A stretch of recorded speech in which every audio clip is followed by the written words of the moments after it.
Good morning everyone. Welcome back to another video. In our previous video we have discussed about the classification of business as industry and commerce. Now in this video we are going to discuss about the objectives of business, business risk and its causes. There are several objectives of business but we are discussing only 5 of them because it is sufficient for us and it will be easy for you. So the first objective of business is market standing. Market standing is means to compete in the market with the competitors. Competitors के साथ compete करके आप market में बने रहें, इसलिए business करते हैं ताकि हम लोग की कुछ ना कुछ पहचान हो, मतलब बिजनेसमैन की कुछ ना कुछ पहचान हो, वो भी कुछ ना कुछ कर सके और मार्केट में अपना नाम कमा सके. Second is innovation. इनोवेशन के अंदर क्या होगा? टू प्रोवाइड समथिंग न्यू, कुछ नया प्रोवाइड करना, कुछ नया इनोवेट देना. आप देखते हैं बार बार प्रोडक्ट तो आते हैं लेकिन प्रोडक्ट में कुछ ना कुछ अपडेट मिलता है हर बार, तो वो भी बिजनेस की ही देन होती है. तो बिजनेसमैन चाहता है कि मैं कुछ ना कुछ लोगों को नया दूं, नई चीज़ प्रोवाइड करूं. Third is productivity. प्रोडक्टिविटी मतलब और ज़्यादा से ज़्यादा प्रोवाइड करना, एफिशिएंसी बढ़ाना, कम से कम मटेरियल में किस प्रकार ज़्यादा से ज़्यादा चीज़ें बनाई जा सके, यह आती है प्रोडक्टिविटी के अंदर, कि हम किस प्रकार ज़्यादा से ज़्यादा चीज़ें लोगों को प्रोवाइड कर सकें. That is also an objective of a businessman. Then fourth, the main objective जो हर एक बिजनेसमैन यही चाहता है, that is earning profit. Profit earn करना, ज़्यादा से ज़्यादा उसको प्रॉफिट हो ताकि उसका बिजनेस और ज़्यादा आगे बढ़े और ज़्यादा चीज़ें वो प्रोवाइड कर सके. And the last objective is social responsibility. There are various social responsibilities of a businessman towards various section of society. Society के अलग अलग सेक्शन के लिए, चाहे वो कस्टमर हो, वो उसका क्रेडिटर हो, वो स्टेक होल्डर हो, गवर्नमेंट हो, उसके प्रति उसकी कुछ ना कुछ रिस्पॉन्सिबिलिटी होती है. तो एक ये उद्देश्य भी होता है बिजनेसमैन का या बिजनेस का कि वो अपनी सोशल रिस्पॉन्सिबिलिटीज़ को पूरा करे. ये थी ऑब्जेक्टिव्स ऑफ बिजनेस. मार्केट में कॉम्पीट करना, कुछ ना कुछ इनोवेट करना, प्रोडक्टिविटी मेंटेन करना मतलब ज़्यादा से ज़्यादा चीज़ें बनाना, प्रॉफिट अर्न करना और सोशल रिस्पॉन्सिबिलिटी को भी पूरा करना. These are the objectives of business. Now the next thing is business risk and its causes. क्योंकि आप बिजनेस परफॉर्म कर रहे हो, तो बिजनेस अगर परफॉर्म कर रहे हैं तो बिजनेस में कैरेक्टरिस्टिक्स में अपना देखा था, लास्ट कैरेक्टरिस्टिक्स था कि अनसर्टेनिटी, अनिश्चितताएं. बिजनेस के अंदर क्या होता है कि फिक्स नहीं रहता कि आपको इतना पैसा मिलेगा ही मिलेगा. कई बार आपको लॉस भी बियर करना पड़ेगा, कई बार आपको कम प्रॉफिट होगा, तो कई बार आपको बहुत ज़्यादा प्रॉफिट भी हो जाएगा. तो क्या कारण होगा उसका कम प्रॉफिट का?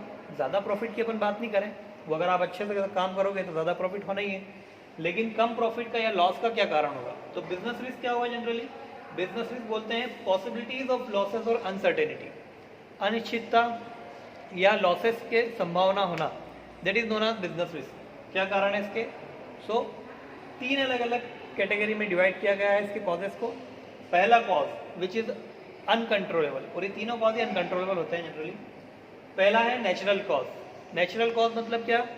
प्राकृतिक कारण, जैसे कि नेचुरल क्लैमिटीज और डिजास्टर. बहुत ज़्यादा बारिश हो गई, तेज़ बारिश हो रही है, उस दिन व्यापार ही नहीं हुआ क्योंकि कस्टमर आ ही नहीं पाया, तो क्या हुआ? नुकसान हो गया.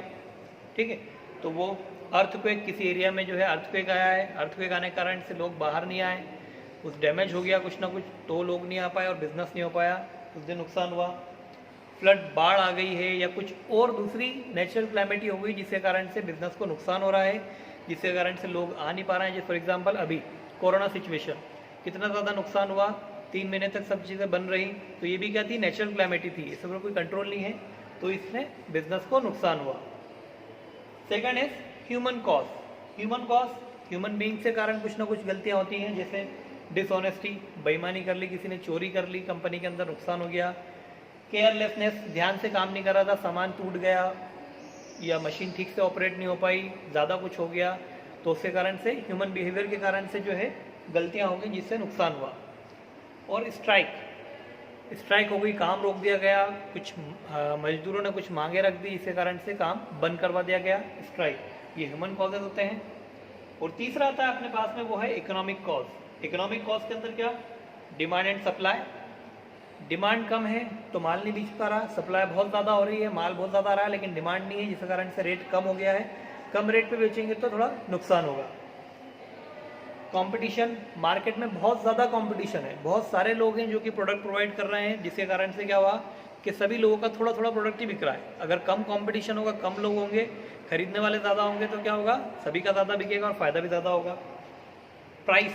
प्राइस अगर बढ़ जाती है तो फिर उसकी बिक्री कम हो जाती है, ठीक है। अगर प्राइस किसी प्रोडक्ट की बहुत ज़्यादा हो गई तो फिर क्या होगा, उससे लोग कम खरीदेंगे उसको, जिसके कारण से हमें थोड़ा नुकसान हो सकता है या प्रॉफिट कम आएगा। So these are the business risk and their causes. Natural cause, प्रकृति के कारण कुछ बाढ़, आपदा या कोई अर्थक्वेक वगैरह आ जाना। ह्यूमन कॉज, डिसऑनेस्टी, केयरलेसनेस या स्ट्राइक हो जाना। इकोनॉमिक कॉस्ट, डिमांड सप्लाई में अंतर आना, प्राइस बढ़ जाना, कंपटीशन ज़्यादा होना, ये चीज़ें आती हैं बिजनेस रिस्क। ये थी हमारी आज की वीडियो। इसके अलावा हमारा एक लास्ट टॉपिक बचा है कि बिजनेस स्टार्ट करने से पहले हमें कौन सी बातों का ध्यान रखना पड़ेगा, या कौन कौन सी चीज़ें हैं जो कि बिजनेस स्टार्ट करने में हमारी मदद करेंगी। That's all for today. Thank you and have a nice day.